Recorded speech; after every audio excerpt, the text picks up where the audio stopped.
국정농단과 촛불, 특검과 탄핵 심판, 그리고 대선 전국. 몇 달째 숨가쁜 흐름이 이어지고 있습니다. 어느 때보다 정확한 뉴스, 냉철한 전망에 대한 요구가 높지만 언제 낯색을 바꿀지 모를 하이에나 같은 언론들이 득식을 거립니다. 시선은 시민 편집단이 선별한 뉴스들만 전하는 일파만파를 기반으로 합니다. 시민 편집단의 집단 편집을 거쳐 일파만파에 오르는 뉴스에는 어떠한 특별함이 있는지, 뉴스 시장을 주무르고 있는 포털의 뉴스들과는 무엇이 다른지 시선이 짚어드리겠습니다. 시민이 선택한 뉴스의 진면목을 알리고 뉴스 선택의 과정에 더 많은 시민이 참여하게 하는 것, 선택된 뉴스를 함께 알려나가는 시민이 더 늘어나게 하는 것, 시선의 목적입니다. 함께해 주시기 바랍니다. 2월 10일 시민이 선택한 뉴스 시선 첫 회입니다. 하루하루 일파만파에서 가장 뜨거웠던 뉴스들만 모은 시선 헤드라인과 이번 주 일파만파를 관통한 뉴스의 맥, 커버 스토리로 시작하겠습니다.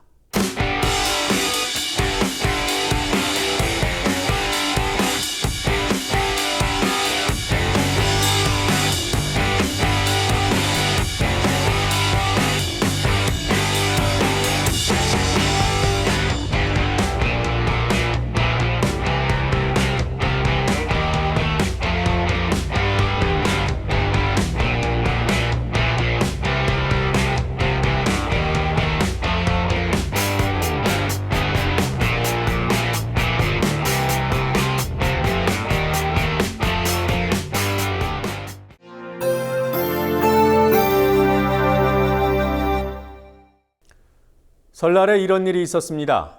아르바이트를 마치고 집으로 돌아가려고 전철을 탔던 20대 여성. 그의 가방에는 세월호 리본이 달려 있었습니다. 마침 전철은 태극기 집회에 참석하려는 노인들로 북적였습니다.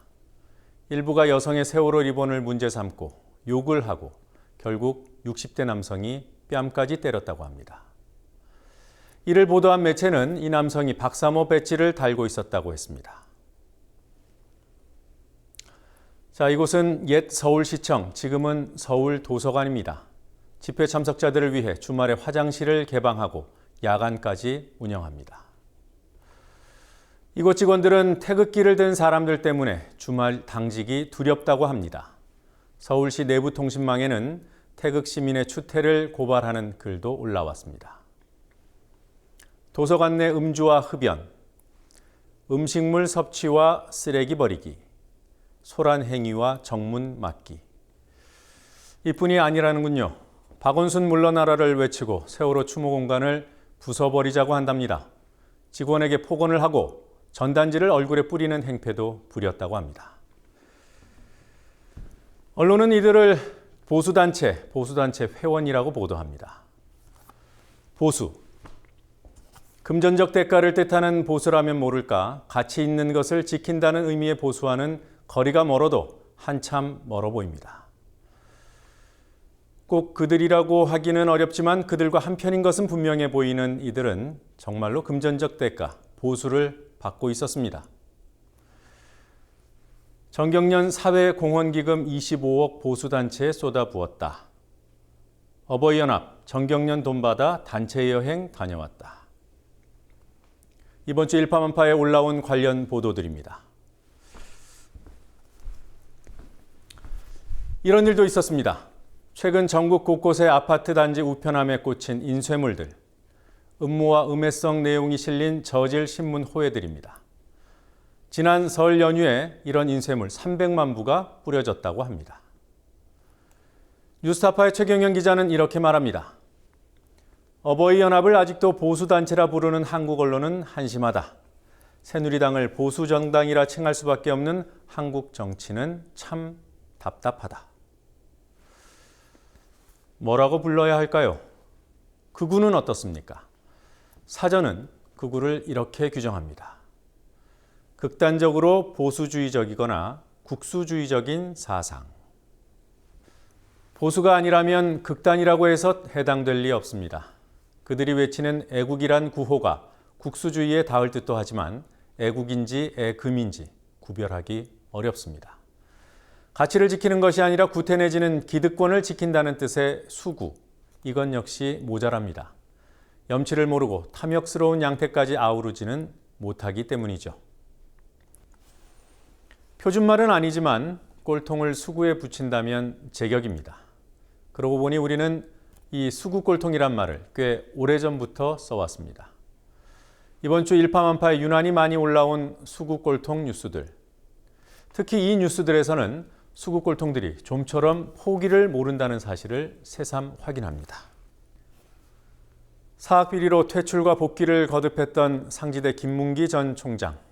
그 일파가 지난해 법원 판결로 물러나고 관선 이사가 파견됐지만 지난 화요일 김문기파는 이사회장에 나타나 학생들을 오히려 훈계했습니다. 이 장면으로 이번 주 커버 스토리 커버를 닫겠습니다.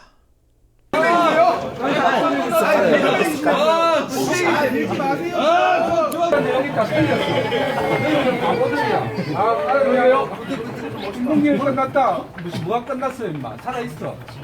나이가 86이야, 임마.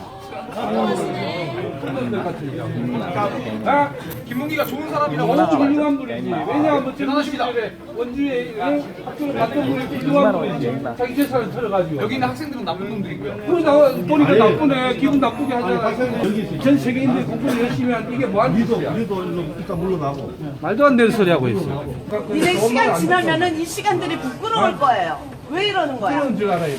내보내주세요. 너희 빨리 취업에 신경 쓰고 공부 한 자리도 더 배워야지.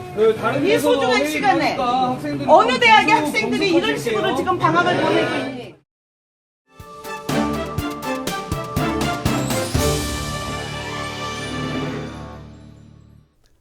일파만파에 선별돼 올라오는 시민 편집단의 선택과 네이버와 다음 두 거대 포털에서 주목받은 뉴스가 어떻게 달랐는지 비교해보는 시선대 포털입니다. 이번 주에는 박근혜 탄핵심판 결정 연기에 대한 우려, 특검 수사기간 연장 필요성에 관한 뉴스에서 일파만파와 포털이 분명하게 대비됐습니다. 실체보다 보도가 과하다는 지적까지 나오는 손학규 관련 뉴스에서도 일파만파와 포털은 달랐습니다. 도혜민 기자입니다. 이 말 3초 많이 들어보셨죠? 박근혜 대통령 탄핵심판 결정일을 2월 말, 3월 초쯤으로 예상해 언론이 만든 신조어입니다. 그런데 이 말이 물 건너간 것 같습니다. 헌법재판소가 지난 화요일 열린 박근혜 대통령 탄핵심판 11차 변론기일에서 박 대통령 측이 신청한 17명 가운데 8명을 증인으로 채택하고 2월 넷째 주까지 추가 변론기일을 잡으면서 2월 선고가 어려워졌기 때문입니다. 이 같은 소식이 전해진 뒤 일파만파에도 관련 뉴스가 속속 선별돼 올라왔습니다.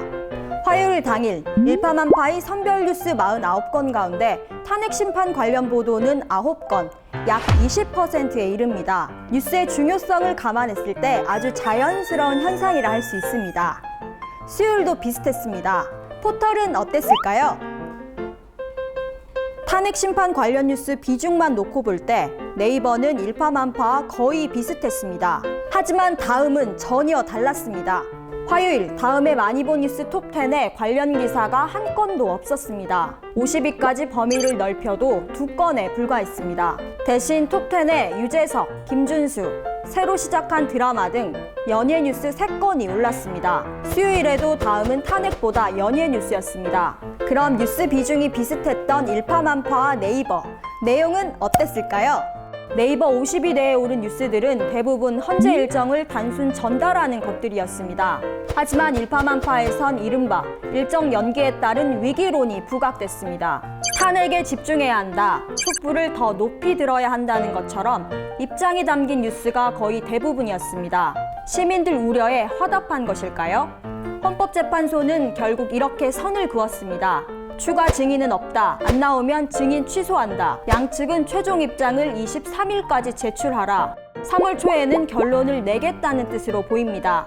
일파만파와 포털의 같은 날 다른 뉴스는 특검 관련 보도에서도 두드러졌습니다. 국정농단 세력의 버티기가 지속되면서 특검 수사기간이 연장돼야 한다는 여론이 조성됐지만 황교안 대행이 안 된다고 하면 그만입니다. 그런데 지난 월요일 민주당이 황교안 대행도 손댈 수 없는 특검 연장 법안을 발의했습니다. 일파만파에선 관련 기사가 1, 2위에 올랐습니다. 이에 반해 포털에선 특검 법안 발의 소식을 순위권에서 찾아볼 수 없었습니다. 특검 연장 법안 처리에 키를 쥐고 있다고 할 수 있는 바른정당이 민주당과 공조하기로 했다는 목요일자 뉴스 역시 일파만파에서만 중요한 뉴스였습니다. 특검 뉴스가 적지 않았던 포털이지만 특검 연장의 중요성에 관한 뉴스는 부각되지 않았다는 뜻입니다. 끝으로 손학규 의장의 국민의당 입당 뉴스에서도 재미있는 비교 포인트가 보입니다. 뉴스가 나온 지난 화요일, 네이버는 52건에 3건, 다음은 1건으로 예우를 한 셈이지만 일파만파엔 한 건도 없었습니다. 시선대 포털 도혜민입니다. 뉴스는 언론사와 기자의 전유물이 아닙니다. 이미 일반 시민들은 뉴스에 대한 촌평으로 나아가 직접 견해를 드러내는 방식으로 뉴스의 주체라는 정체성을 만들어가고 있습니다. 시선 말씀이 뉴스에 달라. 이 순서에서는 뉴스보다 더 뉴스다운 시민들의 생각을 전해드립니다. 일파만파에 포착된 시민들의 뉴스 말씀들 살펴보겠습니다. 세 박사로 불리는 조류학자 윤무부 교수 기억하시죠?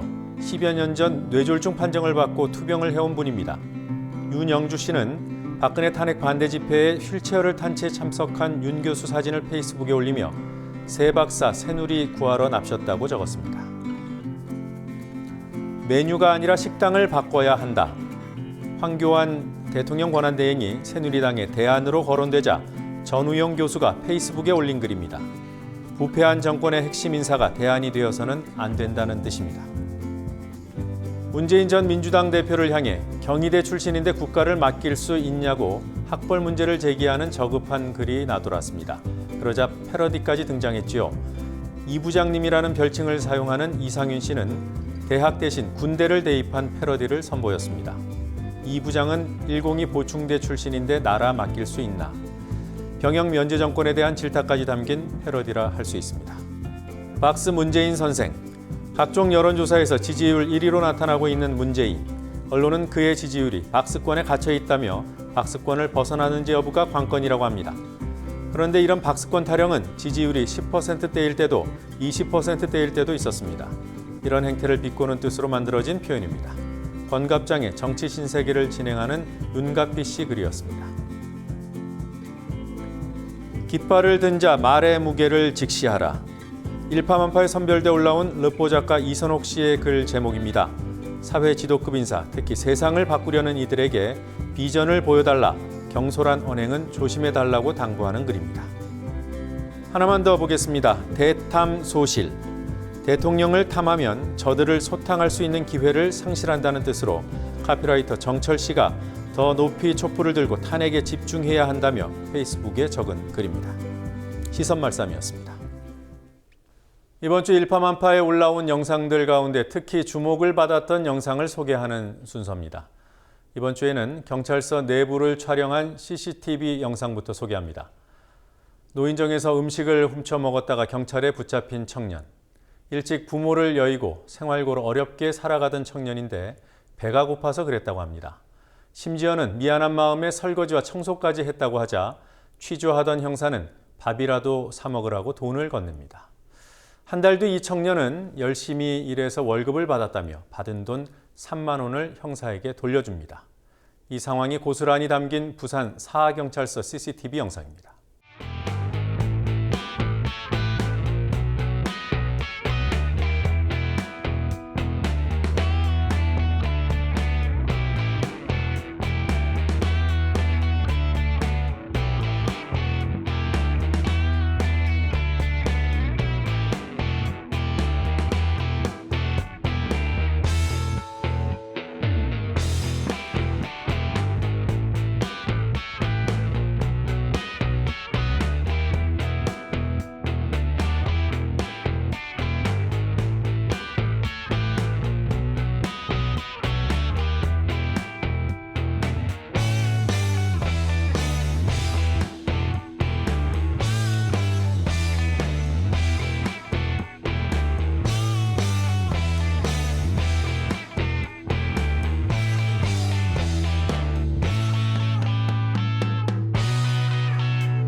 국민TV의 킬러 프로그램이 등장했습니다.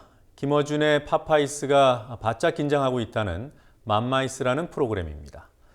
이 프로그램 제작자이자 진행자인 김용민 PD가 타이틀 영상을 위해 분장까지 하고 카메라 앞에 섰을 때 일이 벌어졌습니다. 음성이 들어가지 않는 촬영이라 김 PD는 걸쭉한 욕설로 촬영장 분위기를 띄웠지만 그때 1인 미디어 길바닥이 휴대폰으로 촬영해 페이스북에 그대로 올려버렸습니다. 시선에서는 욕설을 가렸다는 점 양해해 주시기 바랍니다. 김 PD가 누구 분장을 하고 나왔는지만으로도 볼만하실 겁니다.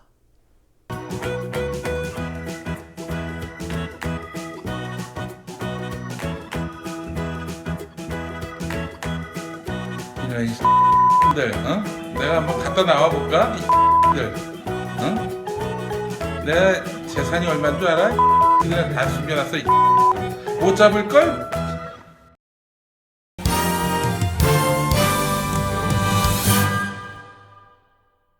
시민 편집장이 말하는 나만의 뉴스, 나만의 시선, 나의 시선입니다. 매주 이 시간에는 시민 편집장으로부터 뉴스와 현안에 대한 생각을 들어봅니다. 시민 편집장은 일파만파 시민 편집단 가운데 뉴스 선별 포인트가 높은 분을 일컫는 말입니다. 오늘 첫 순서 첫 손님은 트위터 초기부터 이른바 SNS 강자의 자리를 지켜온 고재열 시사인 기자입니다. 고재열 기자 스튜디오에 나와 계십니다. 어서 오십시오. 네, 안녕하십니까. 안녕하십니까. 혹시 오늘 어떤 이유로 초대됐는지 아세요? 저희가 시사인에서도 편집장을 못 해봤는데 편집장이라고 하셔가지고 도대체 어찌된 영문인지 좀 알아보려고 왔습니다. 예, 저희 일파만파에는 그 시민들이 네. 뉴스를 선별하는 시스템으로 운영이 되고 있고 그 예. 시민 편집단 가운데 뉴스 선별 포인트가 높은 분이 뉴스 편집장이거든요. 네. 그 순위가 다 있습니다. 근데 고 기자가 부동의 1위고요. 포인트가 21만 포인트더라고요. 21만 포인트를 간단히 설명을 드리면 네. 다른 그 상위권에 계신 분들 포인트가 한 2만에서 3만 수준이에요. 그렇습니까? 독보적으로 높은 포인트를 보유하고 계신데 SNS 활동을 하는 어떤 그 고 기자만의 비결 같은 거 있습니까? 노하우? 비결이라기보다는 저는 제가 그 트위터를 할 때 네. 해보면서 이게 내 역할이구나 느꼈던 건 한마디로 얘기하면 이슈의 미드필더. 네, 그래서 이렇게 좀 들어볼 만한 의견이나 또 예. 좋은 소식을 전하는 이렇게 그런 분들은 따로 있고 저는 그런 분들의 어떤 주장이나 뉴스가 묻히지 않게 대중에게 잘 알려질 수 있게 이렇게 좀 보를 전달하는 그런 역할을 제가 해야겠다는 생각을 했었거든요. 네. 어찌 보면 지금 일파만파가 기획하는 모형일 수 있는데 네. 저는 이제 개인으로서 그런 역할을 하자 그렇게 생각을 했었는데 그래서 오늘의 영광이 이게 됩니다. 시사인의 기사를 쓰는 기자 입장으로서 네. 기자들은 일정 정도의 그 사회 영향력을 갖고 있지 않습니까? 네. 개인이 갖는 영향력은 아니지만 기사가 갖는 영향력이 있으니까 고재열 기자 그 기자로서의 영향력과 그다음에 SNS 활동을 하는 SNS 유저로서의 영향력 어느 쪽이 더 크다고 생각하세요? 저는 이제 처음에 SNS에 주목하게 된 게 저희 어떤 매체의 정체성이나 좀 형식 이런 것의 좀 한계를 극복하기 위해서 예. 했던 건데 저희가 시사 주간지다 보니까 어떤 얘기를 좀 점잖게 해야 되고 그리고 매체가 나오는 게 그 다음 주기 때문에 지금 이렇게 현안에 대해서 당장 영향을 끼치고 싶은 발언을 못하는 그런 예. 한계가 있었는데 그것을 이제 좀 더 자유로운 표현으로 그리고 제 의견을 담아서 얘기를 할 수 있었는데 어느 쪽이 더 영향이 있는지는 제가 잘 모르겠지만 확실한 거는 어느 쪽이 더 후련한지는 확실한데 후련한 만큼 또 그쪽에서 이렇게 좀 논쟁이 되고 논란이 되면서 욕도 많이 먹는데 예. 그럼에도 불구하고 저는 SNS 쪽에 좀 비중을 두고 싶습니다. 예. 시사인에서 뭐라고 하지는 않았어요? 시사인도 뭐라고 했습니다. 그런 경우도 있었고 꿋꿋이 이겨나가셨군요. 네, 그리고 이런 활동을 하는 다른 언론인에게도 좀 이렇게 그 주재하고 싶은 어떤 것은 회사가 싫어하긴 하는데 계속 하면은 회사가 포기합니다. 예. 시사인이라서 그럴 수도 있죠. 네. 네. 요즘 가짜뉴스 이런 말이 많아요. 네. 가짜뉴스 정확한 규정이 뭡니까? 제가 봤을 때는 이제 확실한 출처나 근거 없이 흔히 말하는 인터넷에 떠도는 우리가 새칭 찌라시라고 하는 그런 내용들을 네.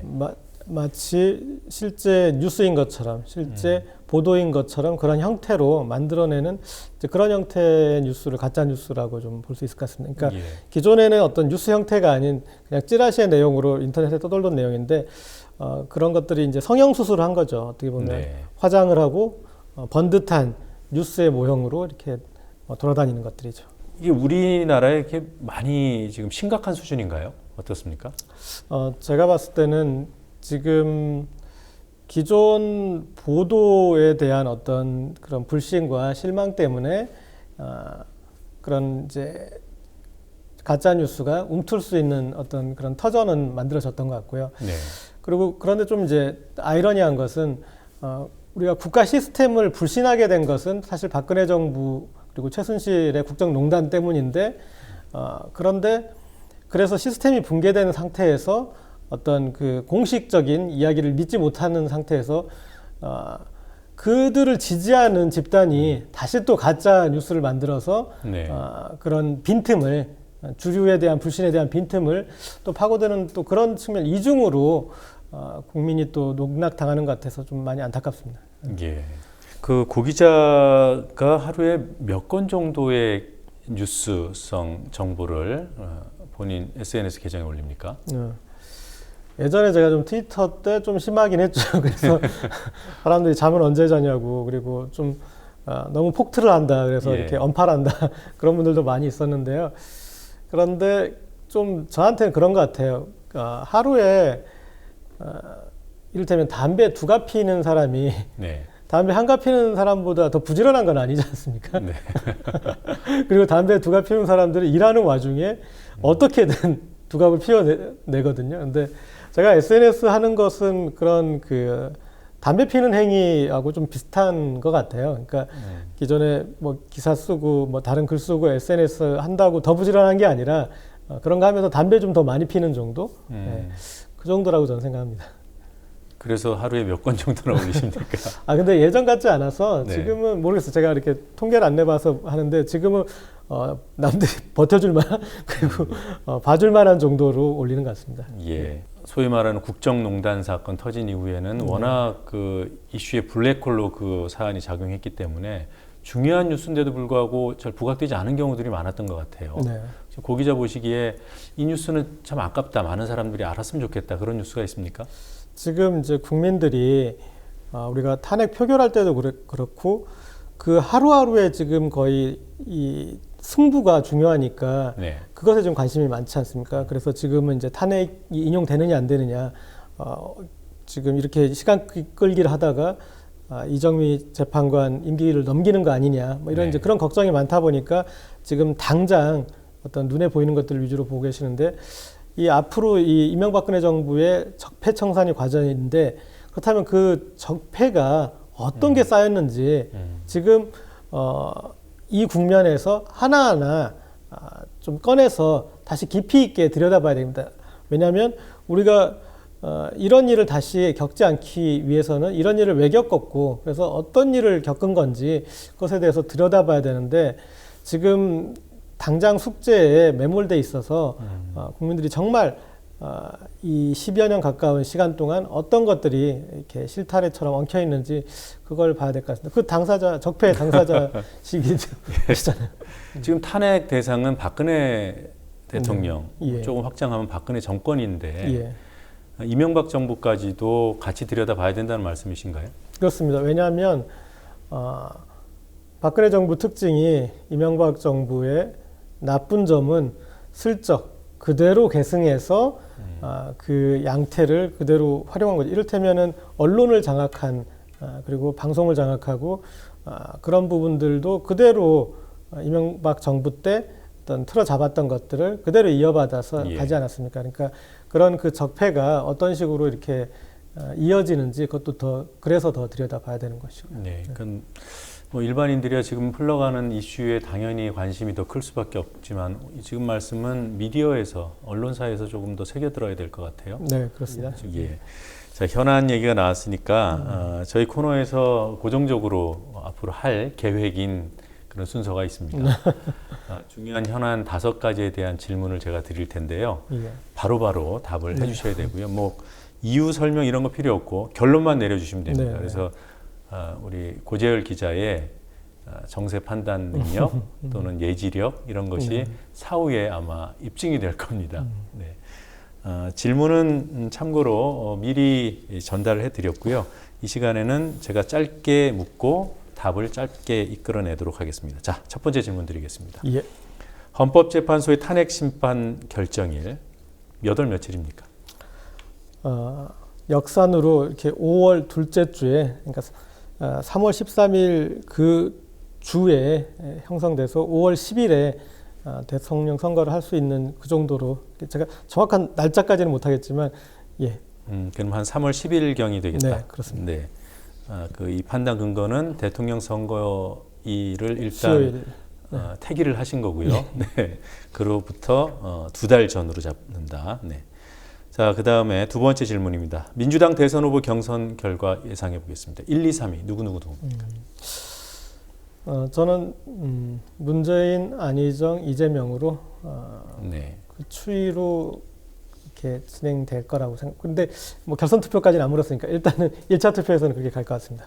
결선 투표까지 간다 안 간다? 안 간다에 걸겠습니다. 네.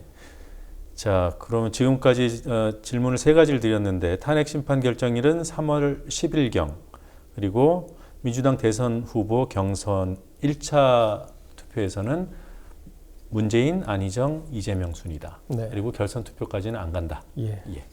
자, 네 번째 질문입니다. 최근에 손학규 씨가 국민의당으로 가지 않았습니까? 정운찬 씨 얘기도 나와요. 간다, 안 간다?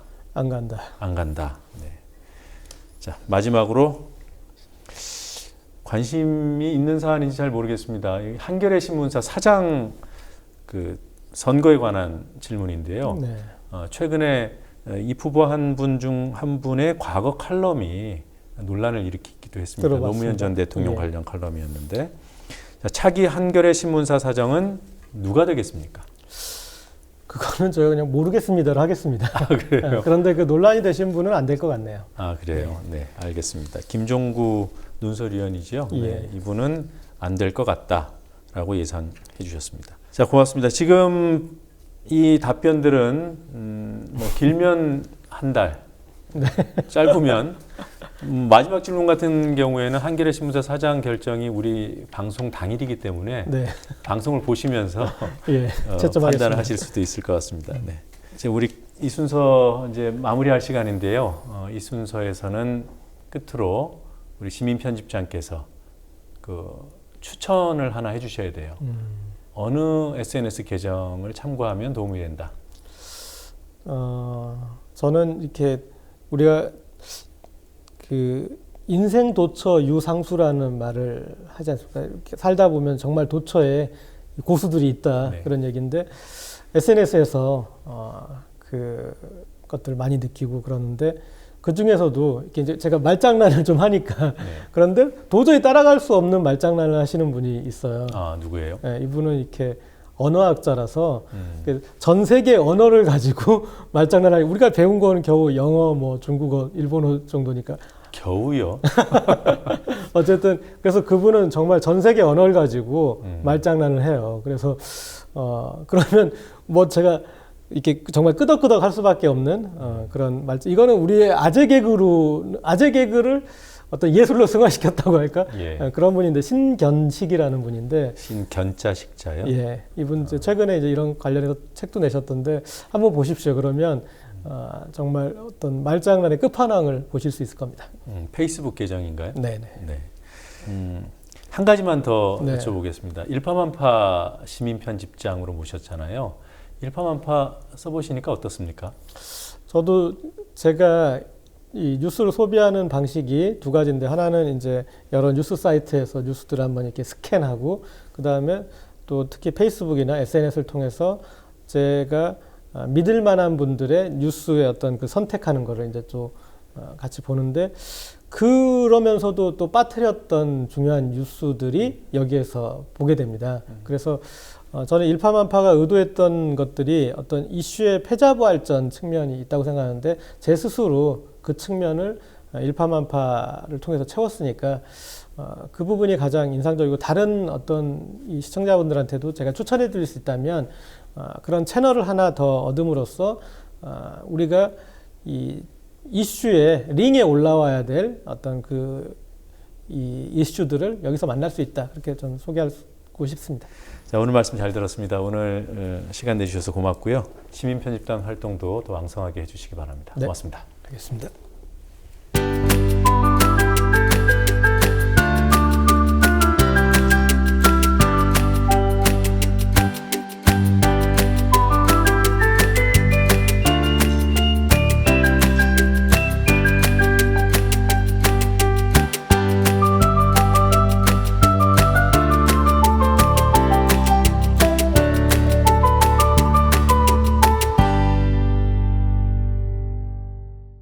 정상과 비정상은 세대결의 대상이 되면 위험하지요. 기계적 중립의 대상이 되어서도 안 됩니다. 비정상은 세를 과시하는 방식도 비정상일 가능성이 큽니다. 돈을 뿌리고 정치 중립이 규정된 조직에서 동원령을 내리고 실제로 그랬다는 보도가 나오고 있습니다. 하지만 상당수 언론은 정상과 비정상을 가르는 역할을 포기한 채 세대결을 조장하고 기계적 중립의 틀에 끼워 넣는 보도를 하고 있습니다. 아무리 지지율이 저조한 정치 세력도 뉴스 화면 만들 만큼의 동원력은 있습니다. 권력기관의 강력한 지원, 금전적 지원까지 받는 세력이라면 더 말할 것도 없습니다. 사이비 종교 집회에 구름 인파가 모였다고 사이비를 멸할 수 있는 건 아닙니다. 촛불은 꺼지더라도 다시 불 붙이면 되지만 나라의 상징을 참칭해 인쇄한 종이는 불타거나 찍히면 돈 들여서 다시 찍어야 합니다. 시민이 선택한 뉴스 시선, 첫 회는 여기서 마무리하겠습니다. 시청해 주셔서 고맙습니다. 다음 주에 뵙겠습니다.